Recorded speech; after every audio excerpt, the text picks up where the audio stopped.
Man always thinks that के they are doing so many things for the female, but females कभी कभी सोचती है कि मैंने जो सोचा था ऐसा कुछ हुआ ही नहीं। और ये जो प्रॉब्लम है वो दोनों के बीच में एक स्पेस क्रिएट करता है।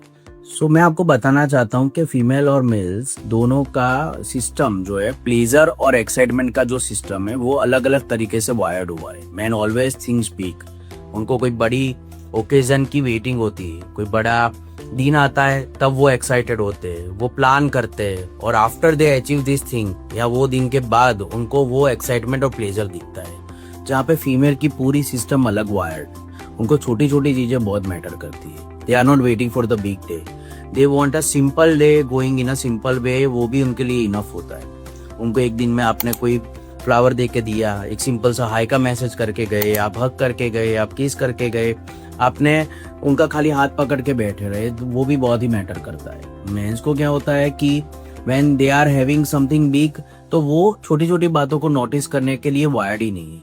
So they are not showing that excitement. और ये जो दोनों की पैटर्न है वो एक दूसरे के बीच में स्पेस क्रिएट कर सकता है। Because sometimes what is happening कि आपने उनके लिए कुछ किया बट उन्होंने वो एक्साइटमेंट दिखाया ही नहीं, वो नोटिस किया ही नहीं, then you are lacking of the pleasure at that time. और उनको पता नहीं है कि कौन सी बातें आपके लिए पसंद है, वो अपनी सिस्टम के हिसाब से आपको केयर करना चाहते हैं। सो ये दोनों के बीच में जो अंतर है वो बेसिकली उनकी पर्सनालिटी का, उनका कैरेक्टर का अंतर है।